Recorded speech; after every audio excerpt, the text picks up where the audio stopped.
Okay, so welcome back, everybody. And this is our third last session of lectures. The topic today is going to be more about how to set up a Slater determinant. And this is in particular for those of you who may be interested in the path where we look at how we can change the bosonic wave function with a fermionic system. So what I want to do is actually to go through some of these technicalities so that you see essentially the kind of things you would have to include in a program. And the technicalities which we will develop are more dedicated to the case which we have defined in project 2 for the fermion case. Now, I know that some of you would like to include fermions irrespective of the way we have described the project. When it comes to the Monte Carlo calculations, there are some kind of technicalities which we have to think of. And you will then see why just moving one particle at a time is very, very efficient. Because if you're moving the particles, all particles, and you want to calculate a Slater determinant or determinant, and you have 10 particles, this determinant will typically be a 10 by 10 matrix, which you then have to invert and calculate, where you use something like LU decomposition to find the inverse of the function and then find the determinant. And if you want to do that for every time, for every Monte Carlo cycle, this is going to be extremely expensive. So we are going to look at the kind of technicality which will allow us to implement in an efficient way a Slater determinant. So I'm going to dive immediately into the whiteboard so you can see essentially the details which we need to program, and also what kind of tests you can make to be sure that the Slater determinant has been encoded correctly. So let's take a look at why this determinant is an approximation to a system of fermions and contains the right symmetry. I guess that not everybody here has encountered the way you can encode the basic anti-symmetry in a fermionic system.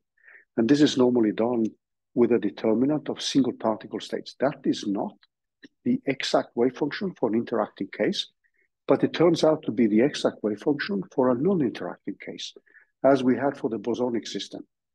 So let's step through many of these details here just to see what needs to be programmed in that case.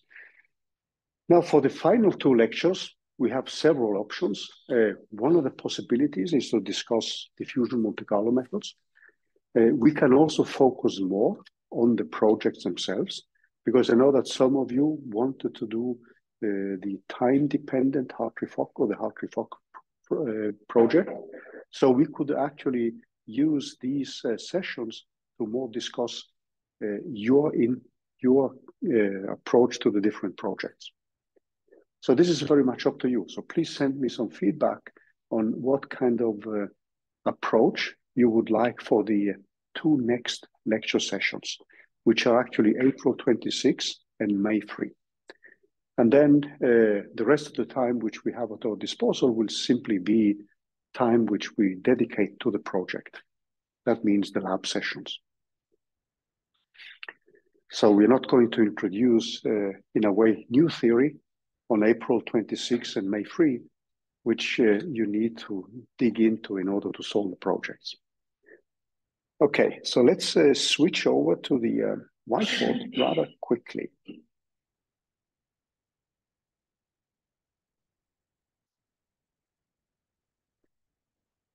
So in project 1, we looked at the system of bosons, and that means that the wave function has to be symmetric.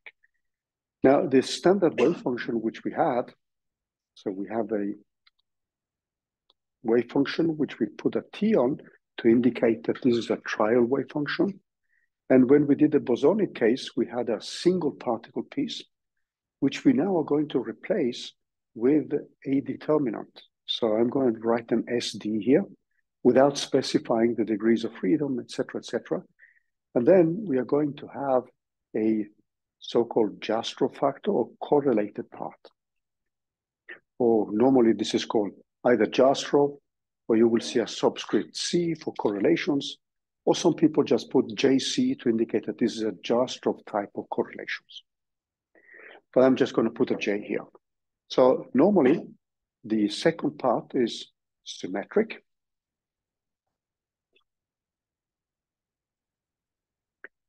And this part, which you see here, is the one which brings in the anti-symmetry for a fermionic system.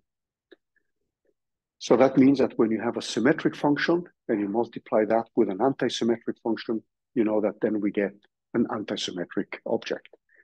And the simplest way to encode this piece is by a determinant.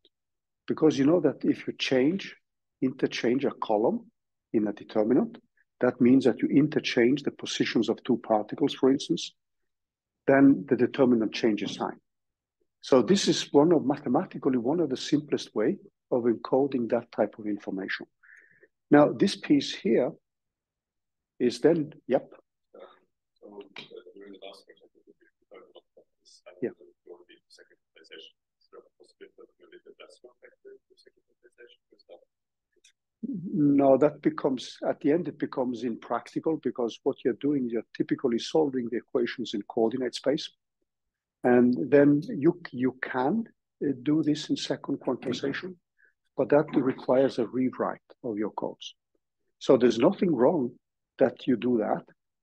What you could say is that the variational Monte Carlo approach, which we have taken, or the Monte Carlo machinery, where we move random walkers in coordinate space, leads to a very direct coupling with the Hamiltonian, which is expressed in terms of coordinates. And it also gives us an intuitive way of thinking of the system. If you do this in second quantization, then your random walker is going to move in the space of available configurations.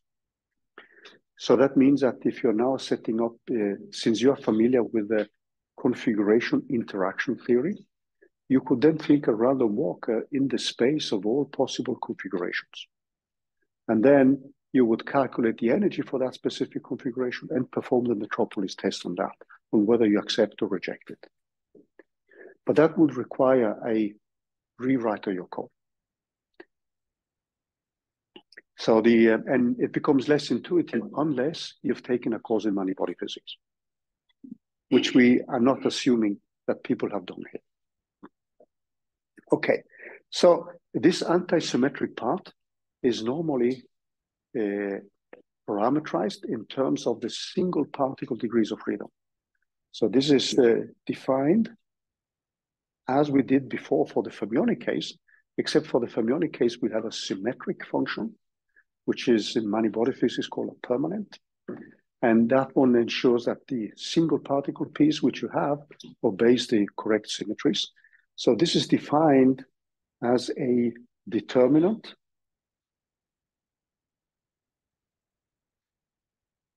in terms of single particle wave functions, as we did in the bosonic case, in terms of single particle wave functions.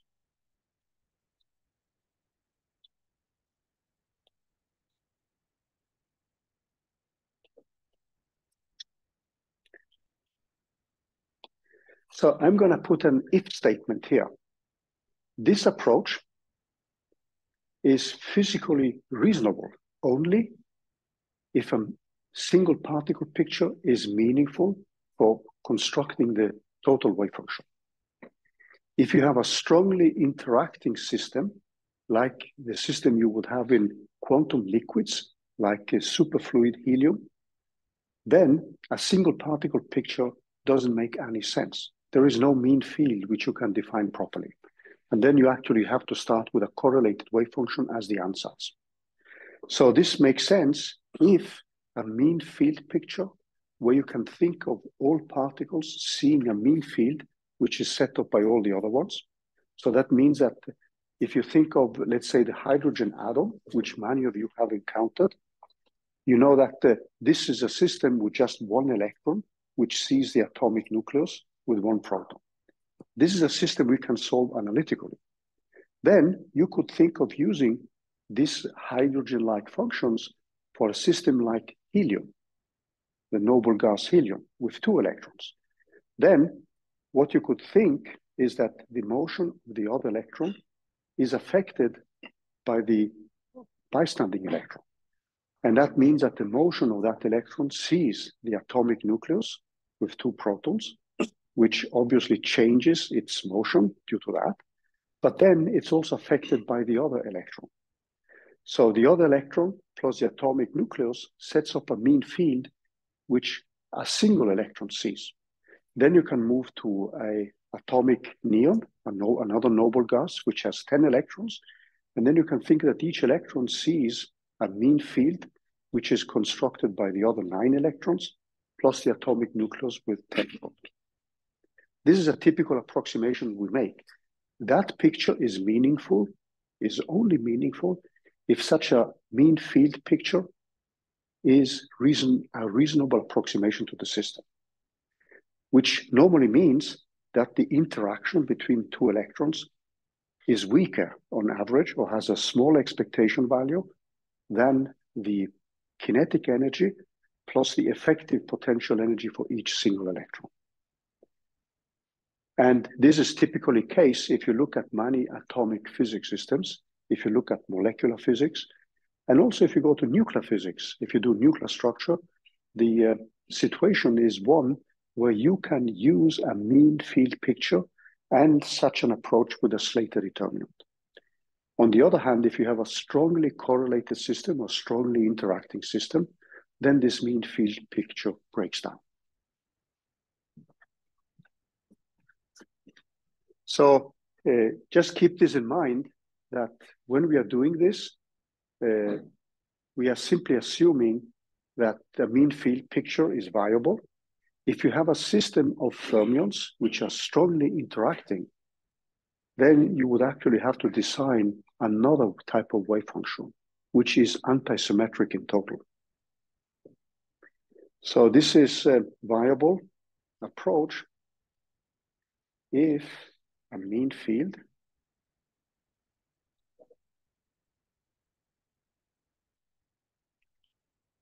is a good approximation.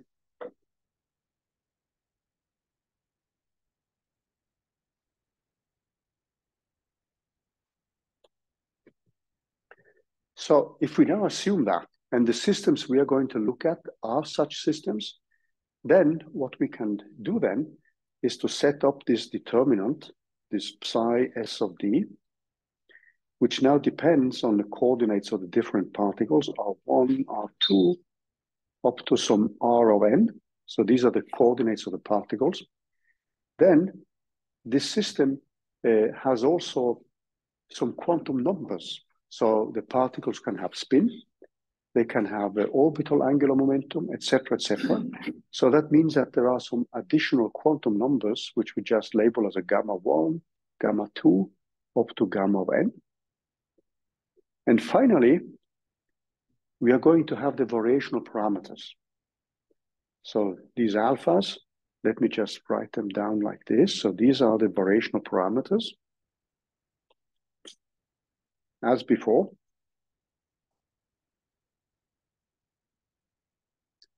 what you see here are single particle states.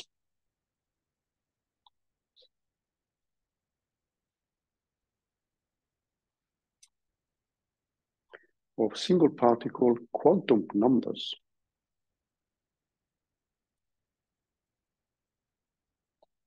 So the best way to see this is to look at examples, because then we see immediately how we can interpret such a system.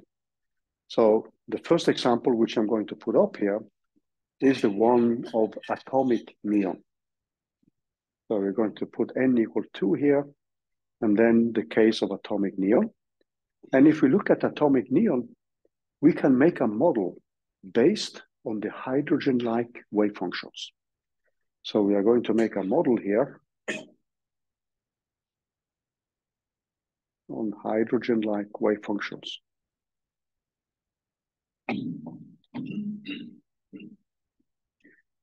On hydrogen-like single particle wave functions. Single particle states. So let's see how we can do that. So if you go back to the hydrogen atom, and I'm assuming that this is something you have seen in different physics courses, you could now think of the lowest lying state, which is a 1s state, which means that you have principal quantum number 0, you have orbital momentum 0, and you have the projection of the orbital momentum equal to 0. Now, for neutral helium, you could now think that since these are fermions, we can place one electron with spin up and one with spin down. Then we know that there is an infinity of such states. So that means that you will have a 2s, and now I'm lifting the degeneracy, because in the hydrogen atom, these 2s and 2p single particle states are degenerate in energy. But when you go to a many-body environment, the 2s states having 0 nodes for the 1s state and 1 node for the 2s state are going to be states which will pull in a little bit more in towards the atomic nucleus. Whereas the 2p states will be pushed a little bit out because there's a centrifugal barrier due to the angular momentum being larger than 0.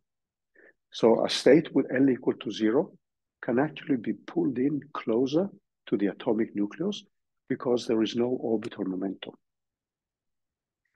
So that means that if you now just insist on that, the hydrogen picture, you would have them degenerate, but we will actually lift this degeneracy, so you will often see that the p state comes along. Then I'm just going to put the rest in terms of the so-called shells in atomic physics. So we have 3s, 3p, 3d, and then this just moves on, and you have an infinity of states. Now, what you can do then as an ansatz for the ground state is to assume that your Fermi level, or that these 2 electrons in the 1s orbital, are those which are needed to specify the system. So then you can make an ansatz for the wave function. And what we would then have is a state here. So we would call this one, or a state which we call phi 1s spin up. And this is actually phi 1s spin down. But these states, however, are actually states which are composed of a spin part and an orbital part. So this state phi 1s with spin up is actually something which is more general, which we can call a phi of this quantum number gamma of I. So this is particle I in a state gamma multiplied with a spin part. So the spin part, in our case, is going to have a spin s and a spin projection ms. And this refers to this particle I. So I stands for a specific particle, okay? So you can think of these gammas, which you have here, as slots where you place different particles. So if you want to do some labeling, you could think of this one as label 1, this as label 2, and then you move on, and then you have the other ones with spin up here, and then similarly here with spin down. This could have label 3, label 4, and so that means that when you're setting up this array of single particle states, you would have a pointer which points to the specific quantum numbers. So it would point to orbital momentum, the principal quantum number, projection of orbital momentum, and the spin degrees of freedom. So if you then look at these functions here, if you take this spin degree of freedom, what we are going to have are spin half fermions. So we can have a 1/2 or plus minus 1/2. And then we know that these states are normally represented by a spinor. So it means that this state with a spin 1/2 or plus minus 1/2, this is given by this state here, 1, 0, for ms equal plus 1/2. And normally we just label that one as a spin up state. That is just a convention. If you prefer to have it down, you can have it down. This is up to you. And the other one, which is 0 and 1, and this is given by ms equal to -1/2. So that state, which we put up in the previous case, this phi, to be a little bit more formal, or particle in position Ri, that is actually given by the spatial part of the wave function with a 1s state, with the spatial degrees of freedom. And then there's a tensor product with the spin degrees of freedom for 1/2. And then we have to specify ms, and this applies to particle I. But normally we never write it like that. So normally we write it in a more compact way, and you will often see this as a 1s, and then just a spin up like this. This is the more compact notation. Okay? So it means that your Slater determinant then, you will then have an ansatz for this determinant, which gives us psi of the Slater determinant piece, which is equal to 1 over square root of 2 factorial. And then I would have the states phi of 1s. And now we can decide how we want to organize it. So we could think of having the rows referring to particle 1. So we could now have spin up here and particle 1. And then we would have 1s and spin down of particle 1. Or you can have the columns to indicate the position of particle 1. So this is up to you. And then we can have 1s with spin down of R1, sorry, R2 here. And then I have 1s of spin down with R2. So you can change this one. In this specific case, what we have done is that rows of particle E in Ri, and then columns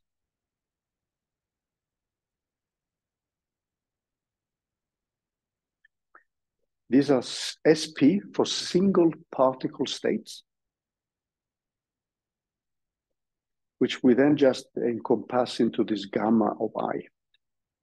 So this gamma of I is now a common denominator for spin, orbital momentum, and all the other quantum numbers which are needed to specify that specific state.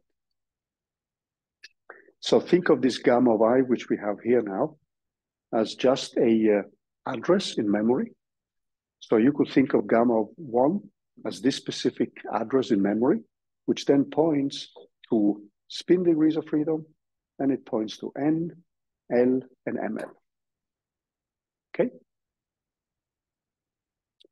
I hope this doesn't sound too trivial, but it becomes important when you are setting up the Slater determinant for computations, because it's so easy, because you will have to set up something like this, and it's so easy to interchange columns and rows, because you're going to deal with the subscripts, and these subscripts, I and J, are going to be very easy to interchange and make small errors. Just ask me. I've had many such stupid errors where I interchange columns and rows because I had made a wrong interpretation in one part of the program, and I got just the wrong results. Okay. Then what we can do then, if you look at this quantity here, this one, you can write this out as a determinant. And if we do that, so we can rewrite this determinant. So we would then have a determinant here, which is given by this factor 1 over n factorial. And then we have the different matrix elements. So we would have a D11, a D12, up to D1n.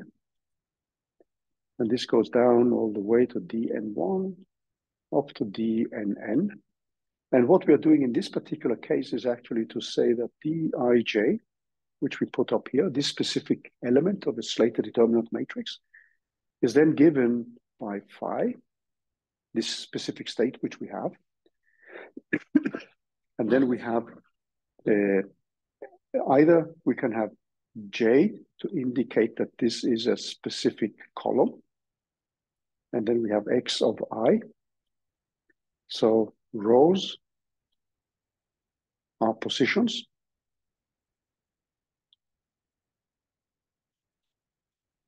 And columns are specific quantum states.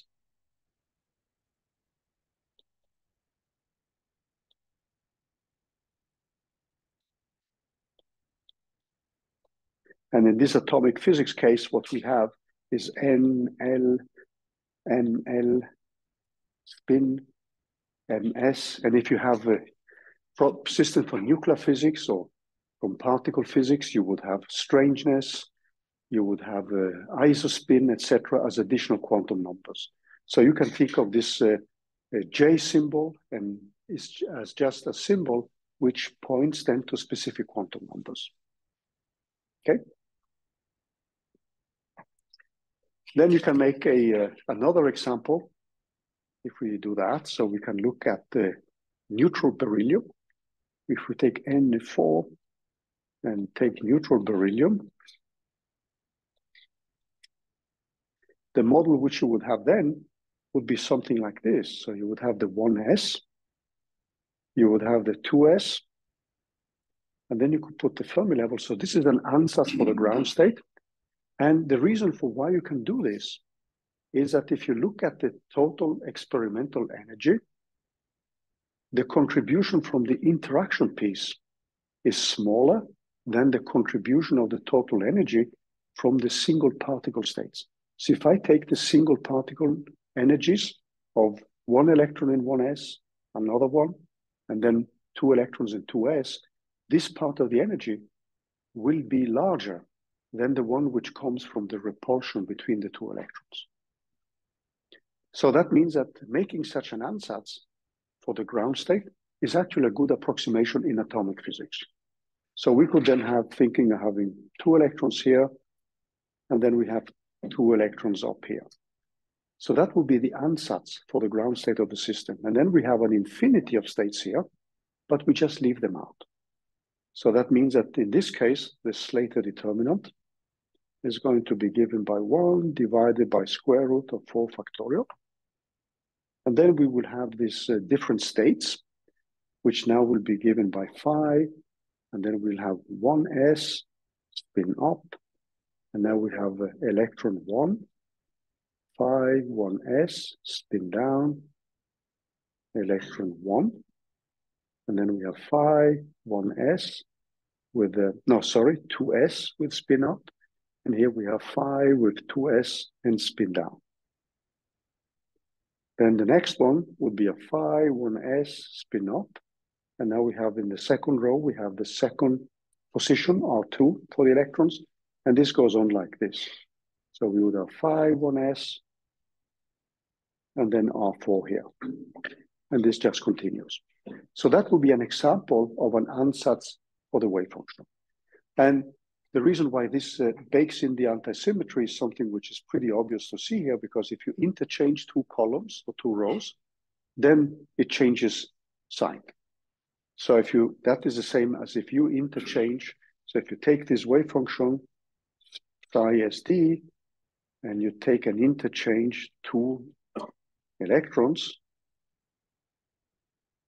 we know that this one is equal to minus psi st of Rj of Ri.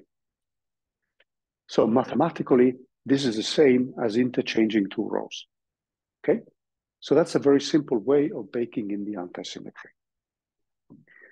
There is a problem, however, which I want you to think of now and which we are coming back to after the break.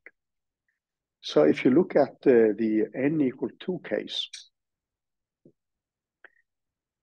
let's say the helium case.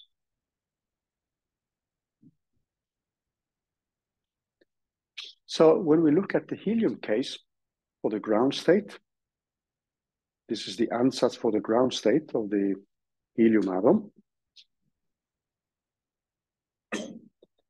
We end up with something which looks like this. So we can have a ground state which is symmetric in spin and anti-symmetric in the spatial degrees of freedom, or symmetric in the spatial degrees of freedom and anti-symmetric in spin. So we can have the following.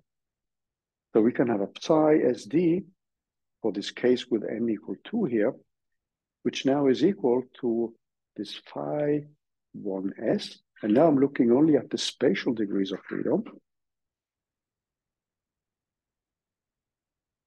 And this is multiplied. This is a factor of 1 over square root of 2. And this is multiplied with the spin functions. So there's going to be a spin up state for electron 1, a spin down state for electron 2. And here comes the anti-symmetry. So spin up, but now I have interchanged the two here. So what we say then is that we have anti-symmetric in spin.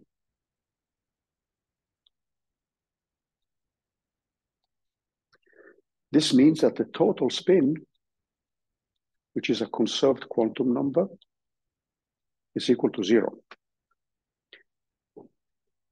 Alternatively, we can have a function which is symmetric in spin and anti-symmetric in coordinate space.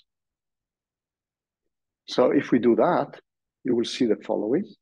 So if it's anti-symmetric in coordinate space, what I could have then, so it would be something which goes like this, spin up and spin up for particle 2. And then I have a phi 1s, R12, phi 1s, R2, minus, there's a factor 1 over square root of 2 here, and minus phi 1s of R2 times phi 1s of R1. So this wave function has, as long as I have I'm forcing the 2 electrons to be the 1s orbit, you see that the second solution here, which would be symmetric in spin and anti-symmetric in space, gets a value which is very simple. So what would I get here? 0, right? So the ground state, if I assume that both electrons are in the 1s state, then the total wave function here for the spatial part sums to 0. So this is a state which is not possible if we make this ansatz for the ground state. But if I were to change the 1s here, this one, with a 2s state, then this would not be 0, because R1 and R2 are different. So actually helium has an excited state. But previously people thought there were 2 types of helium, because one had total spin 1 and the other one had spin 0. And one talked about parahelium and octohelium. So this is a historical thing.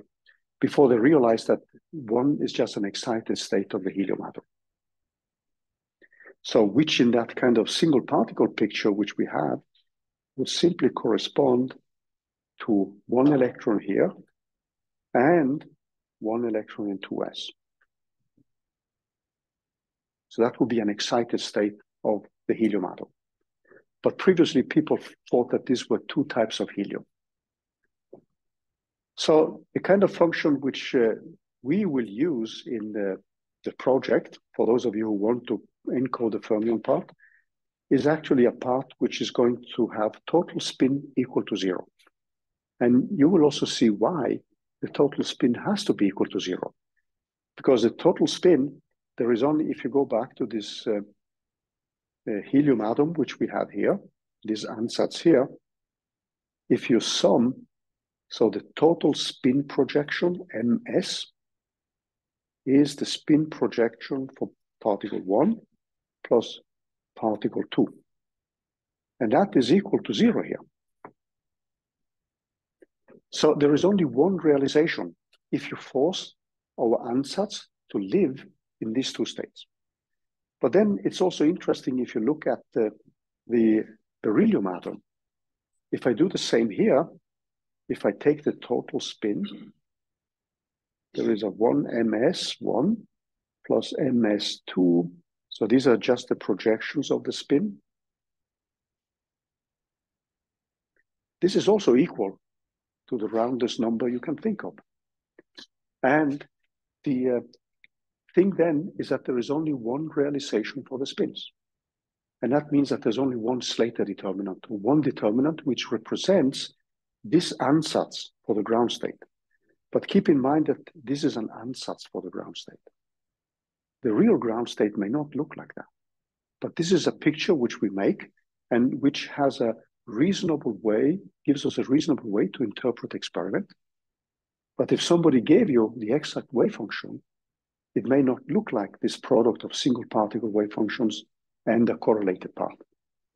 But this is a very meaningful picture of making a model for the wave function, because this mean field is a viable approximation to the system. So many people misinterpret the Pauli principle by saying that the two electrons cannot be in the same single particle state. The Pauli principle says that the total wave function is antisymmetric. And if you use a single particle picture, that means that no electron can occupy more than just one single particle slot. So that's a consequence of the total antisymmetry of the wave function. Okay, so what I wanted now is, after all this kind of digressions here, is to move on to the kind of system which we have defined in project 2. So let's do that. So the system in project 2 is that of harmonic oscillator traps, which then confine the motion of each electron.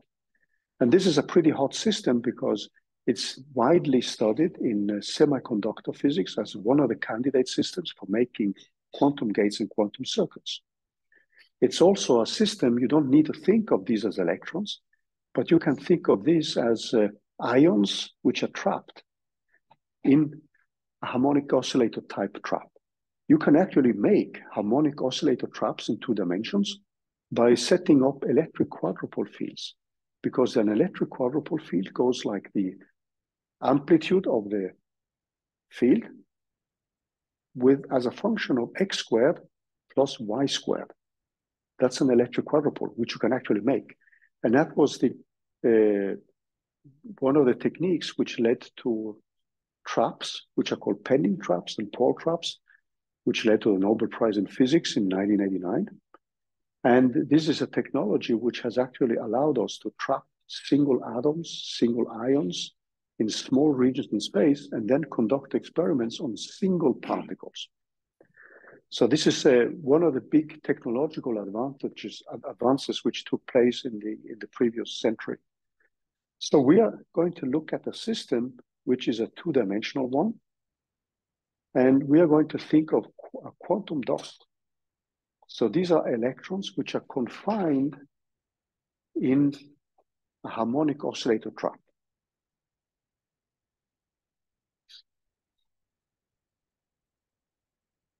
So these are electrons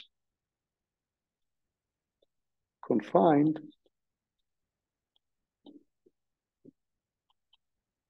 in 2 dim harmonic oscillator types of traps. Oscillator-like.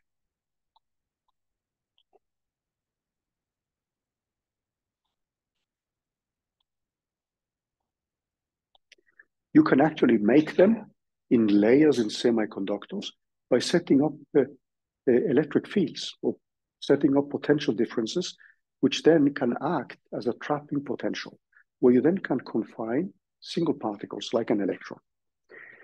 So that means that the Hamiltonian which we have, the total Hamiltonian, is going to be given by a single particle piece plus an interaction piece. So this piece here is just this standard harmonic oscillator.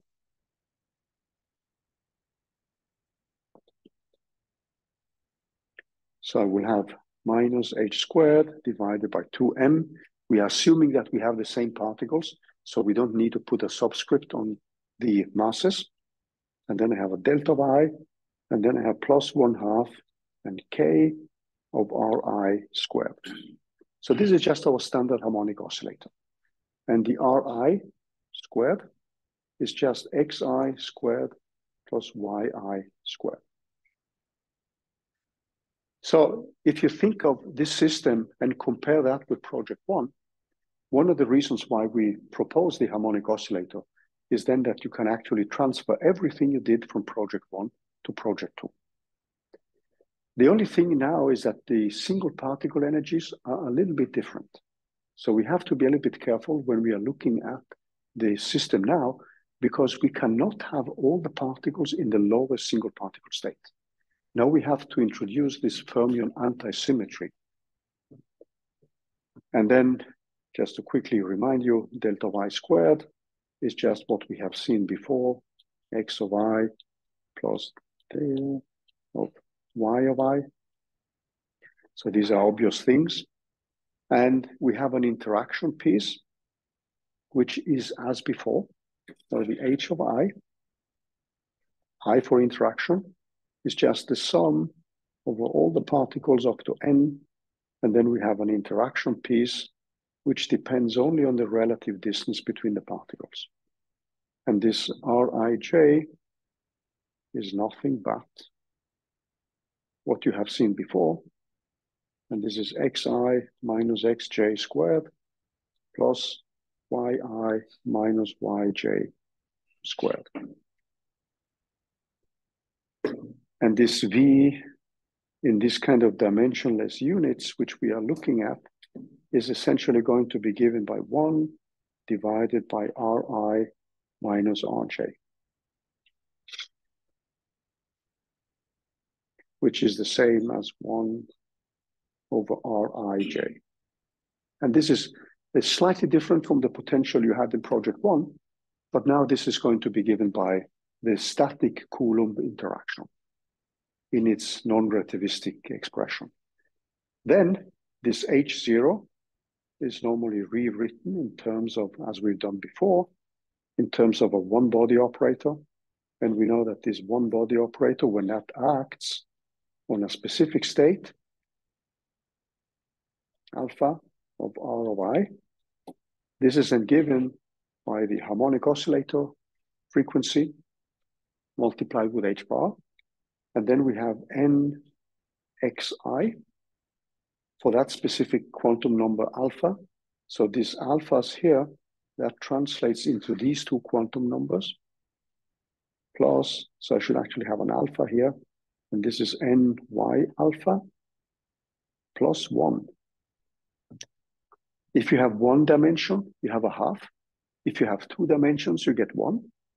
If you have 3 dimensions, you have 3/2 as a constant. Okay?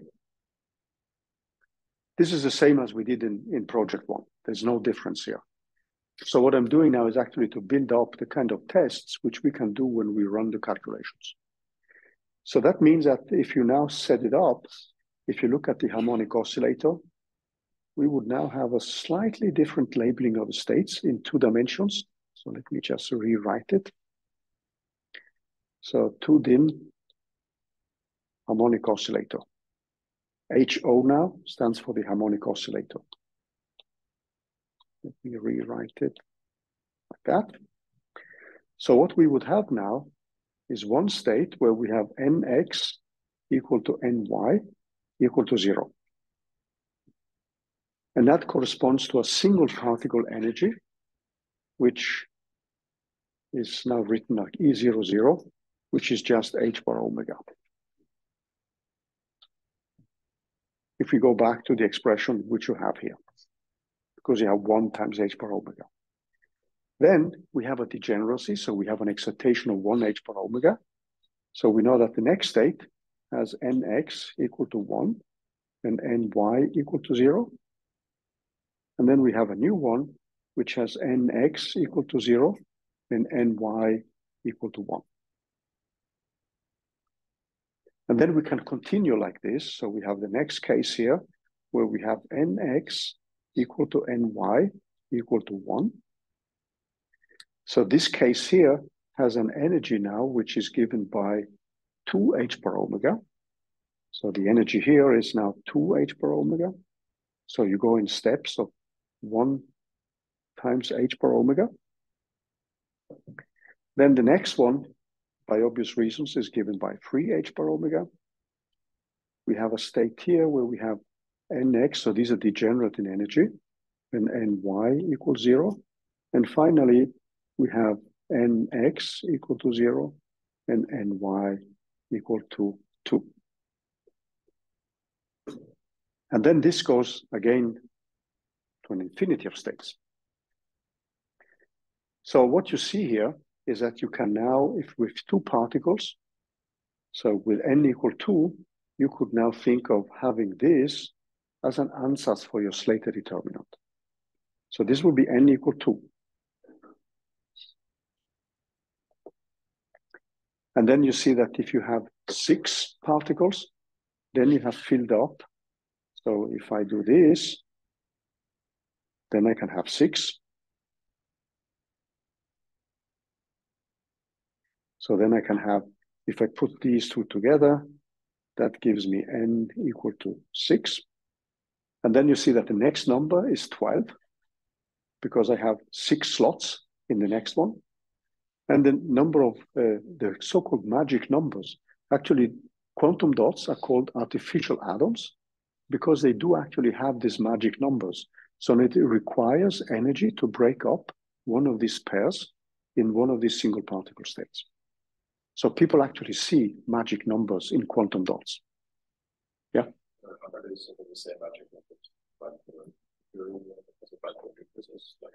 They are pretty close if you take away the spin-orbit interaction. So because in nuclear physics, you use the harmonic oscillator as an approximation. But then in real nuclei, this degeneracy which you have, which you see here, is lifted by the interaction. But then you see that the magic numbers here are 6, 12, and then you will get 20. So you will see that there is a kind of numbering here. We have 4, 6, 8. So that means that the next magic number has to be 30. And then it goes on, 42, and then I have 56, then I have 72, etc. And people have realized these systems in the lab.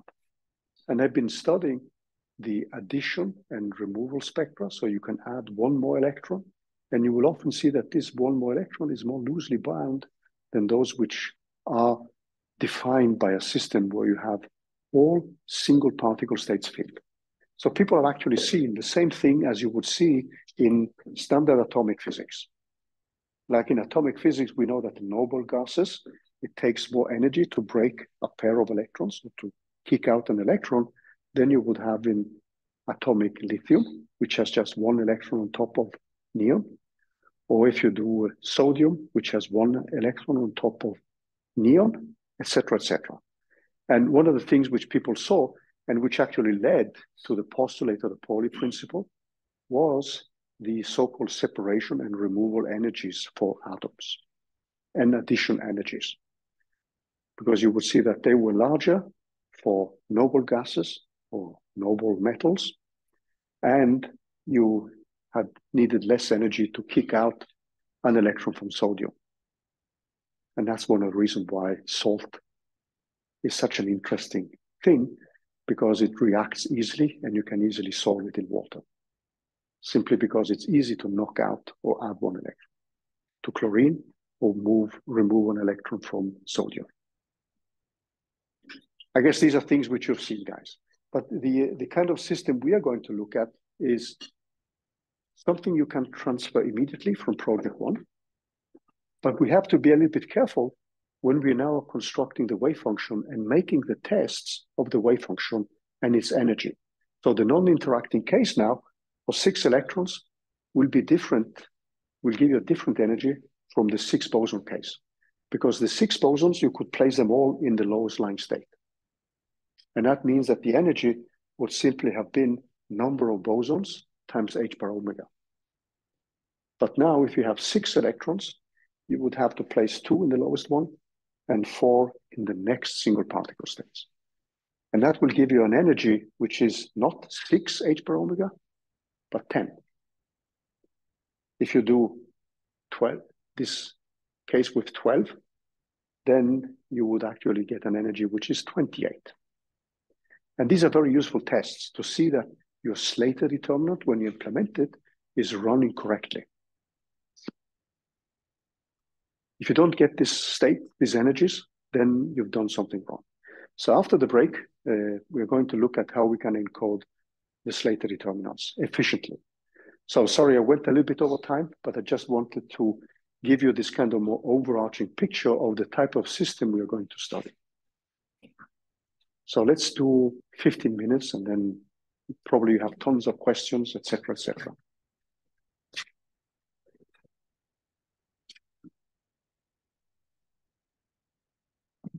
Line. Now, for this variant of project 2, the type of trial wave functions which we can plug in are going to be pretty close to what we've seen before. But now we are going to add so-called Hermite polynomials, because we have to move away from nx and ny equals 0. So we actually need to take into account nx equal 1, nx equal 2, etc. So the type of trial wave function for this specific case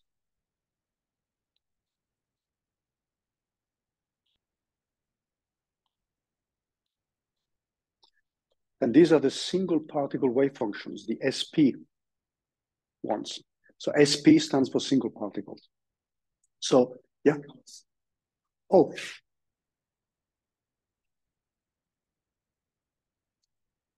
Okay. So the single particle degrees of freedom means that one of these states, which we now can write out as an nx of ny, so these are the quantum numbers. If you move to polar coordinates, this will just be the projection of orbital momentum ml, and then the principal quantum number n. But now we can keep nx and ny and just stay in Cartesian coordinates, because when you're setting up a Monte Carlo code, it's easier to write everything in Cartesian coordinates. And in this case, we would have a function of x and y. And these are going to be given by the Hermite polynomials for the x degrees of freedom, the Hermite polynomial for the y degrees of freedom, because these are separable. And then there's going to be the famous factor, which we've seen before, where we have r squared times alpha squared divided by 2. And r squared is just x squared plus y squared. So the bosonic case was very easy, because nx and ny were 0. And we could place all the bosons in the lowest lying single particle state. But now we have to be careful due to the Pauli principle. So this Hermite polynomials, so these are Hermite polynomials. And let me just remind you of some of them, actually those which are useful for us. So nx of y equal to 0, of x is just equal to 1. And now I'm just writing nx. So, or just n, if I have n equal to 1 of x, this is also pretty simple. It's just x. Then you just replace x with y. If we have n equal 2 here of x, that is just x squared minus 1. And in the project, you're just going to do 2, 6, and 12 particles.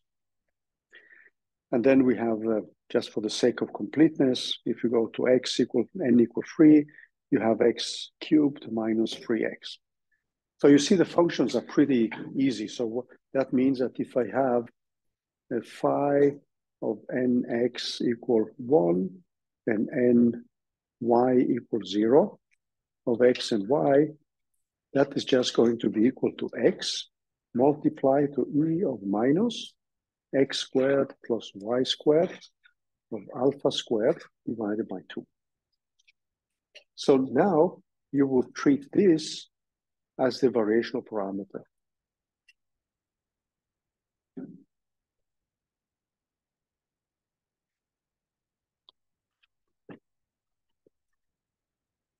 So this is as before, except that you need to be a little bit more careful.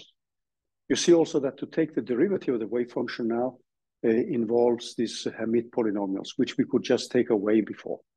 So you have to be a little bit more careful when you're setting up the derivatives, the analytical derivatives of the wave function. So the case we are going to look at is n equal to 2, which leads to a 2 by 2 Slater determinant. We have n equals 6, which leads to a 6 times 6 Slater determinant. And then with n equal 12, and this has non-interacting energies, non-int energies, which is very useful when you want to check that you have coded the Slater determinant correctly, because this is what you should get. For 2, you should just get 2h bar omega. For 6, with this ansatz which we have, where we fill the lowest lying states, then you should get 10h bar omega. It's easy to do these calculations, actually. And this is 28h bar omega. So when you're testing the code, you could just put h bar omega equal to 1. So that means you should get 2, 10, and 28 when you're testing your Slater determinant. So for n equal 12, this is going to be a 12 times 12 Slater determinant. Now to calculate a determinant,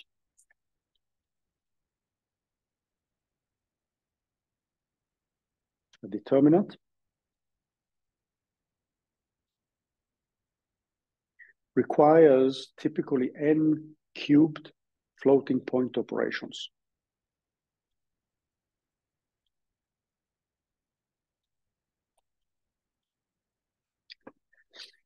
So if you have a 12 times 12 determinant, you have 12 to the power of 3, which is getting close to 1,000, a little bit more than 1,000 floating point operations. And if you do 1 million Monte Carlo cycles and you calculate the Slater determinant brute force, this is going to require a lot of cycles. And if you have more particles, if this is a 100 by 100 determinant, then this will require 100 to the power of 3, which is 1 million floating point operations. And if you're going to do that every time you move one particle, or if you prefer to move all particles, and you calculate the determinant again and again when you take the metropolis test, this is going to be extremely time consuming. Now, there are some beautiful things in linear algebra which we can use, which are going to reduce the number of floating point operations considerably. Furthermore, what is nice and interesting is that this leads to an algorithm where you move one particle at a time. So when you tested in project 1, you could move all particles and perform the metropolis test, or you could move one at a time. One at a time is more efficient, especially if you have a product of single particle wave functions as your ansatz. Because if you move one at a time, all the other ones stays at the same position. So when you take the ratio in the Slater in the metropolis test, then it's only one wave function which is changed, one single particle wave functions. All the others stay in the same place. So that means that when you take the ratio in the metropolis test by moving one particle at a time, you save a lot of CPU cycles.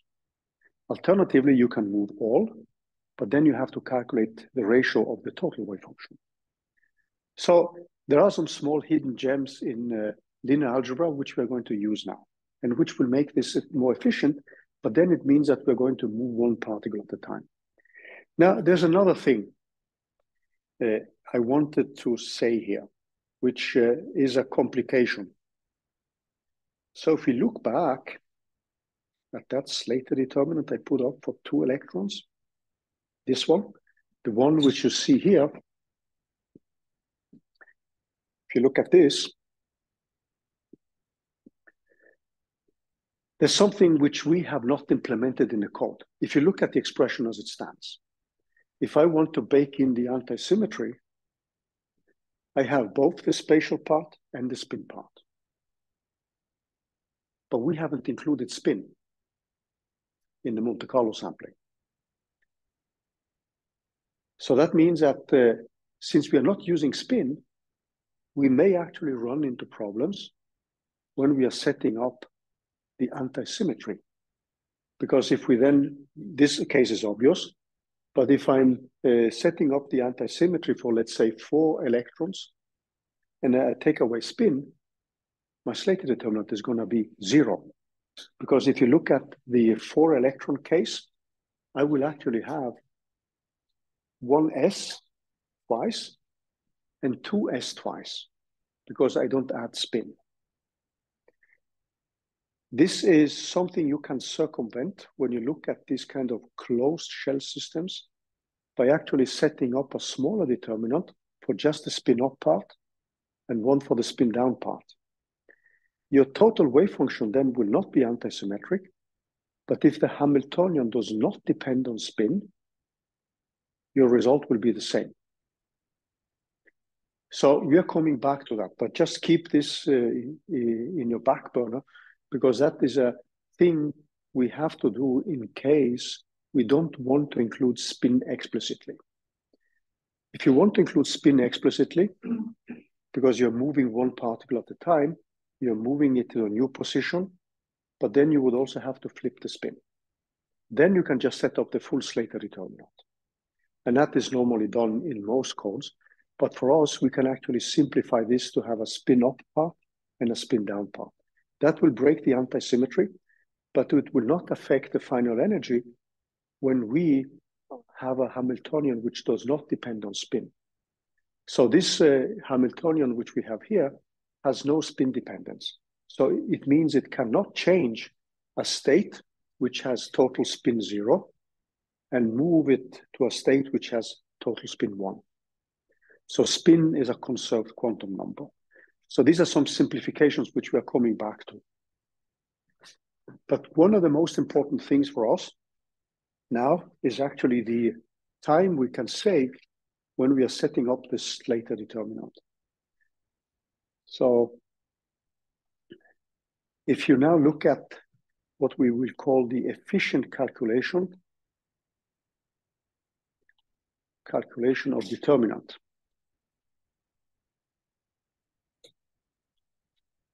Of the Slater determinant. So if you have a determinant now, so we decided that the determinant is something, so let's just be generic, and then we have a D11, a D12, and then a DN1. And in our case, this Dij, which we put up, was given by phi of j and then x of I. So the rows correspond to the positions of the particles, and the columns correspond to the different quantum numbers which we need in addition. Now, we are going to calculate a ratio in the metropolis test, which now contains the Slater determinant, D, at a new position over the Slater determinant at the old position.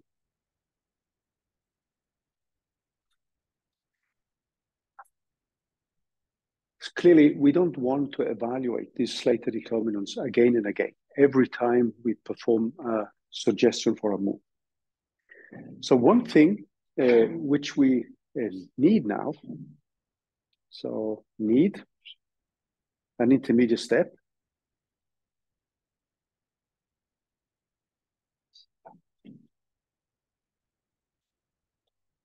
And this intermediate step is a calculation of the inverse matrix element, -1. And this is the same as Cji divided by the Slater determinant.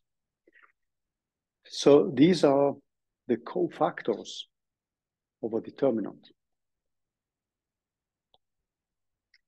So let me remind you that with an n = 3 Slater determinant, or determinant in general. So if we have an n = 3, we have D11, D12, D13.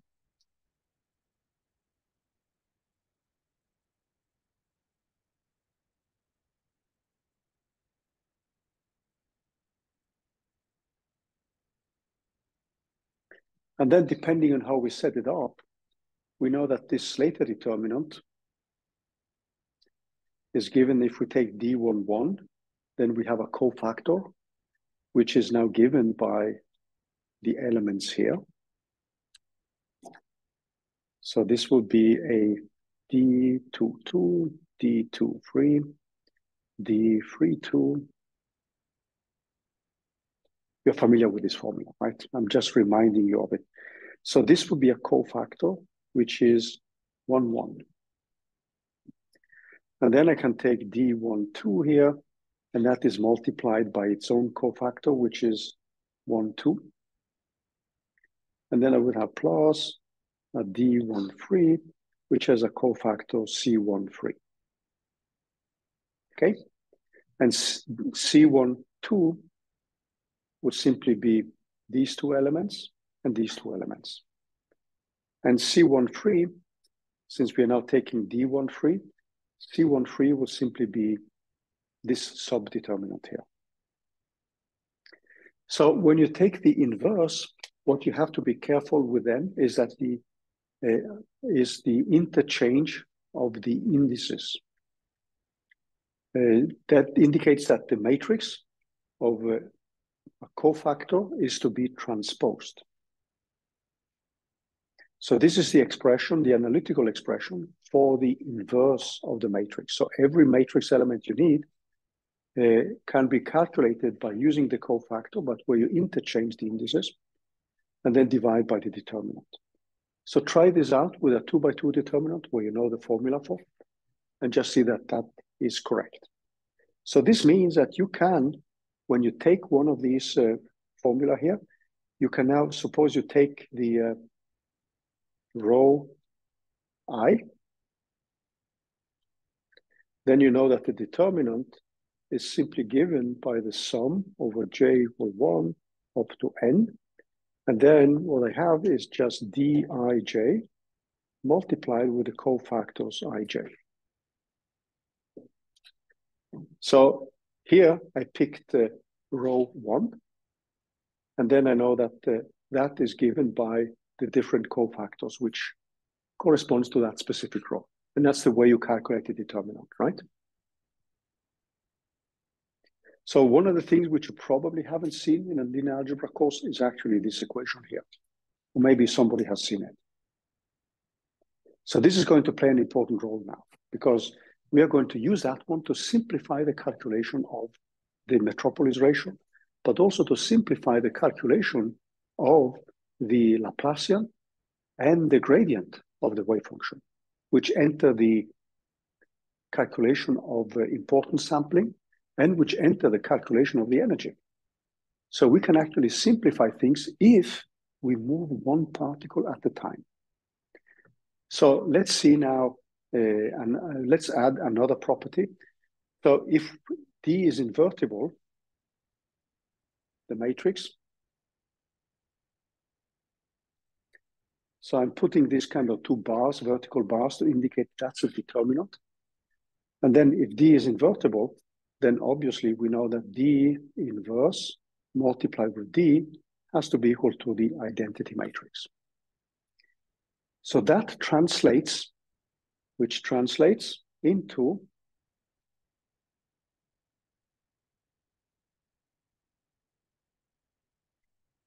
the orthogonality relation, where we now sum over k equal 1 up to n, and then I have dik, and then dkj inverse, and that has to be equal to delta ij. So that's just a translation of in case D is invertible, then you simply have to obey this standard equation here. So the question now is, how can we use this to calculate the metropolis ratio in an efficient way?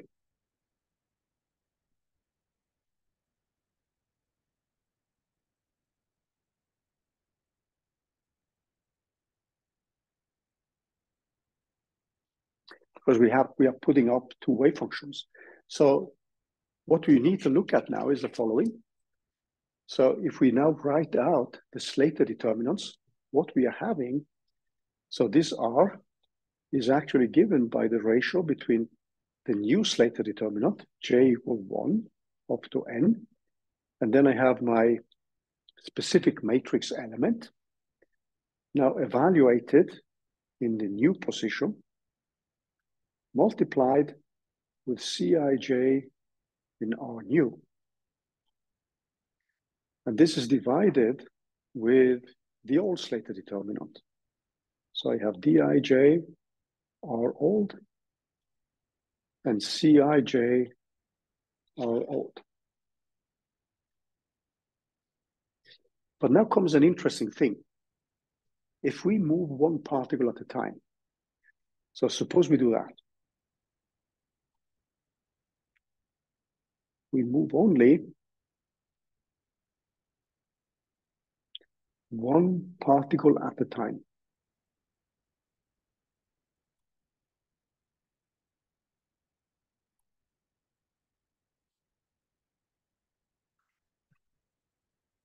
What happens then?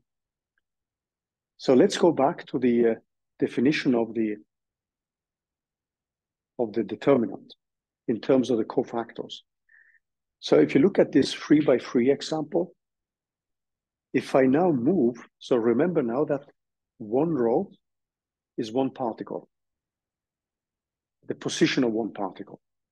So it means that here you have the position of particle 1, position of particle 1, and position of particle 2. So one thing you see then, if I now pick this specific element, then it will have cofactors for particle 2 and 3. So if I move one particle at a time, what happens then is that the cofactors are equal in the new position of that specific particle are the same as in the old position. So remember now, this is particle 1, position of particle 2, position of particle 3. So what it means then is that the cofactors are unchanged if I move one particle at a time. If I look at the expression here, I could now think of this R news as us having moved all particles. Then clearly, if I move all particles, then the cofactors will also change. But if I move one at a time, then it's only this guy which changes. And this is going to be equal to the old value. And that's extremely useful. Because what happens then is that that cofactor, if we do that, then we can write that Cij of R new is equal to Cij of R old for all j equal 1, 2, up to n. Then what I can do is actually to bring in the expression which I have for the cofactors. So if you go back to the expression for the cofactor, we go back a little bit, and now we are going to bring back this equation here. If you now look at these terms here, so the cofactor is given by this term times that term. So now I'm going to use actually this term for the cofactors. So if I do that, then I can rewrite that specific ratio in terms of the following equation. So what I'm doing now is to use this expression you see here for the cofactor, and that is simply going to give me a ratio which looks like as follows. So I have j equal 1 of n, and then I have my Dij of R new, but this is multiplied with Dji minus 1 and R old. And remember now that the determinant itself appears in both this inverse quantity Dij. So that factors out. And then what I have here is j equal to 1 of n, and then I have dij, and then I have my r old multiplied with dji inverse of r old. This quantity here is nothing but the Kronecker delta, which we defined earlier. So this is just delta ii. So that gives me just 1. So what I'm left with now is just this, j equal to 1 of n of dij of r nu and dji minus 1 of r old.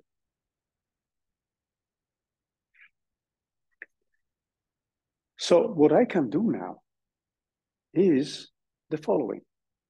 I actually only need to calculate the Slater determinant once. I can calculate the Slater or the determinant itself once, and then when I have it, I can calculate these guys here. And then the only thing I need in every new update is simply to calculate this function here, which is the single particle wave function. So if I plug this in, what we are going to have is simply the following, which is much, much simpler to calculate. So this is nothing but the wave function, j of ri nu. So I'm going to put nu here to indicate that that is that specific particle we are moving. And this is then multiplied with this dji minus 1 of r old. And this is particle I. Now, another thing which I'm going to leave to you as a small exercise is the calculation of the gradients which we need and the Laplacian for both for the calculation of the kinetic energy and for the quantum force. So one of the quantities which we are going to need is actually this one. And you can show that this is going to be equal. So I leave that as a small exercise because it uses the same kind of properties which we had before with the cofactors. So this is going to be given by j of ri. And this is then multiplied with dj for ri. Similarly, no, not that one. You can then calculate this quantity here. And this is given by the sum. So this is a sum over j equal 1. And then I get second derivative of phi j of ri. And multiplied with dji minus 1 of ri. So these are expressions which are easy to set up because we do have, in our case, analytical expressions for these quantities. And we have analytical expressions for these. So this simplifies a lot the calculation of quantities which enter both the important sampling quantum force and the local energy. Any questions so far? So I just leave that as a small exercise. Now, what I'm going to do now is actually go back a little bit to the slides. And in the slides, I have a complete set of equations and also further observations which are useful to look at when you're going to implement the Slater determinant. But this is actually based on you being able to utilize this what I call small hidden gems from linear algebra, which we may have seen them, but normally we have forgotten them. I actually had forgotten it before I saw it again. And one of the equations is that one. And you see now why moving one particle at a time gives you a much more efficient algorithm because you don't need to calculate the determinant.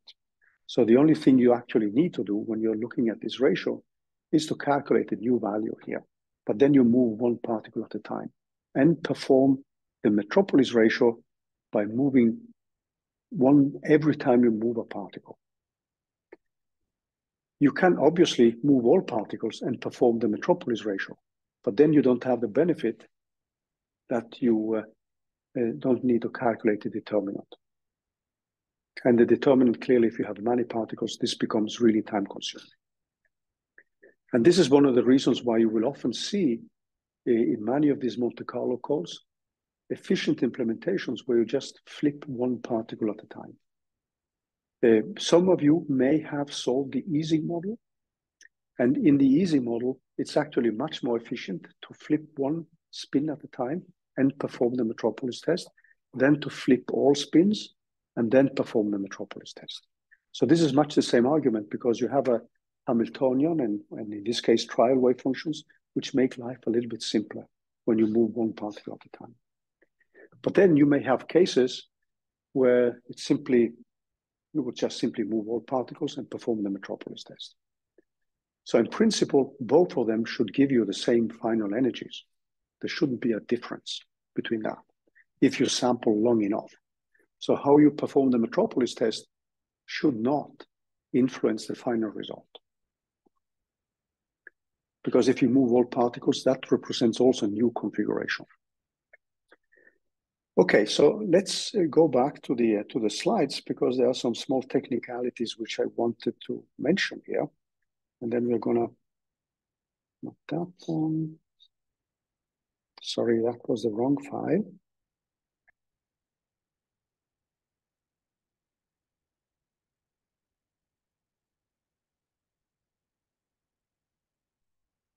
There we are.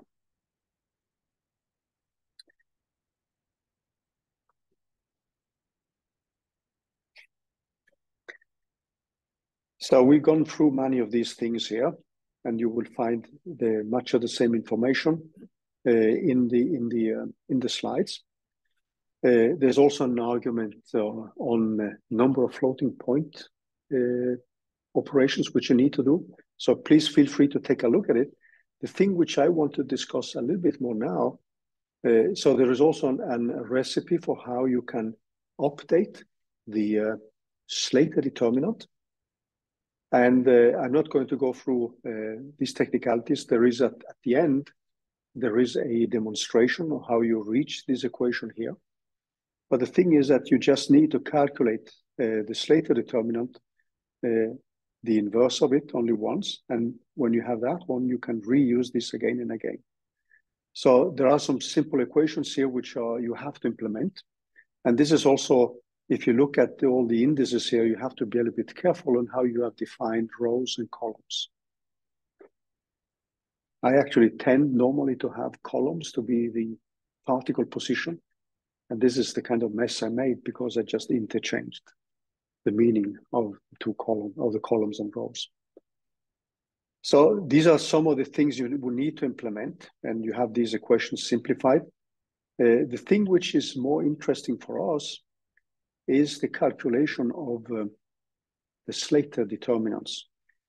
And if you look at atomic beryllium, if you now leave out spin, which is the case we have done, then what happens is that you will have an element here, which is the same as the element here, because we leave out the spin degrees of freedom. So if you don't flip spin, which is pretty common to do when you have a Hamiltonian which does not depend on spin, and also important, if you have a system where you have an equal number of spin up and spin down particles. This is normally called a restricted calculation because you are filling. So let me just go quickly back to the Jupyter, not to the whiteboard. So, and these are some technicalities in the calculations which we are setting up.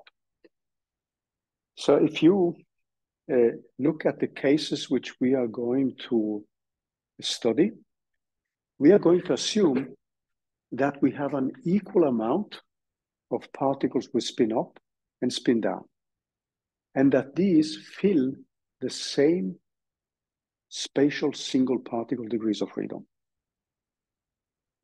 So you would have the same nx and ny for particles who spin up and spin down, and we have an equal number.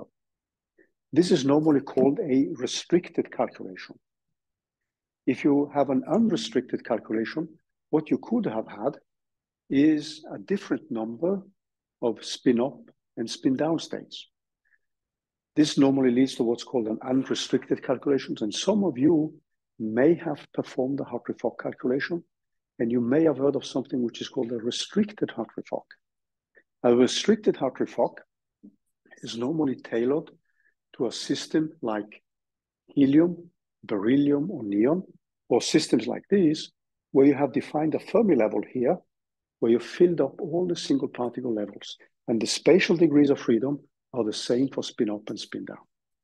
And there is no spin dependence in your Hamiltonian, and you don't need to make a distinction between spin up and spin down particles. So the system or the equations you're setting up then do not depend on spin. This is a simplification. For us, however, it has the problem that since we are leaving out spin, we will actually get two entries in the determinant which are the same. And two entries which are the same in a determinant give us a determinant which is 0. And that's obviously a problem, especially if I want to divide by the determinant, because we have that in the ratios, right? So then I would just be dividing by 0. So the trick which is done then, and this is one of the standard tricks which is used in this type of calculations, and keep in mind that breaks the anti-symmetry, but it doesn't affect the final value of the energy. So what is done in these calculations is that you can rewrite it in terms of one part where you have particles 1 and 2. This is a beryllium here. This state here, which has us just spin up, and 2 of the particles which have spin down. So this wave function, or this trial wave function, where you have a determinant for spin up and spin down, does not obey the anti-symmetry. But the energy is not affected by that. You can show that. So we're not going to prove it. It's actually not that difficult to prove. And there is a scientific article we link in the notes to where this is demonstrated. So what you would do then, instead of having, in this case, a 4x4 determinant, you have two 2x2 determinants. So one thing which is nice then, like for this case with the quantum dots, if you have 6 particles, instead of having a 6x6 determinant, you get 2 3x3 determinants. And this is something you can actually set up in your code. You can hard code a 2x2 determinant and a 3x3 determinant. This can be hard coded if you want to. You don't need to call a function which calculates a determinant for you, because for these simpler cases, you can actually do it in hard coding, as a hard code things. But this is a trick which is used when you're looking at this more restricted case, where we assume that we have an equal number of spin up and spin down particles, and they fill the same single particle states. This is obviously not a general case. A general case can have different numbers of spin up and spin down electrons. If you just look at an atom like sodium, it has 1 electron in addition in the free S shell, and that electron can have either spin up or spin down. So this is one of the things which you need to consider when you're setting up things. There are some additional considerations. So just keep in mind that this ansatz is not anti-symmetric under the exchange of electrons with opposite spins, but it can be shown that it gives the same expectation value for the energy. And as long as the Hamiltonian is spin independent, the above approach gives us the same expectation value. Yeah, this is just a question I leave to you. If there are observables who are not respecting the symmetry, can have consequences.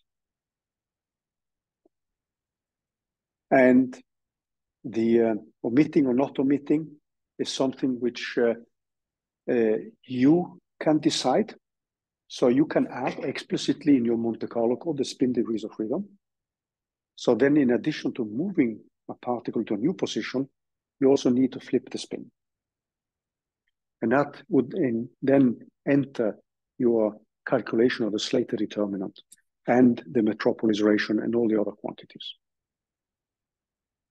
But I thought that this is something which sometimes can lead to more plunder in your codes. And I will suggest that we just stay with these restricted systems, which are simpler to deal with. And then we just have the product of two smaller Slater determinants. But as long as you keep in mind that it doesn't affect the energy, but it can affect other observables where the anti-symmetry becomes important. So these are the technicalities related to that Slater determinant or that fermionic part of the project. When you do project 2 and you want to deal with fermions and Boltzmann machines, the Boltzmann machine will not have the right anti-symmetry. So the way you would then bake in the anti-symmetry is simply to multiply the Boltzmann machine with a standard Slater determinant. And just remember then that the wave functions have additional variational parameters, which you need to tune. So again, for those of you who don't know how to talk calculation, you could actually plug in a self-consistent single particle state and just leave it as it is. Or you can vary this parameter alpha, which we have for the harmonic oscillator states.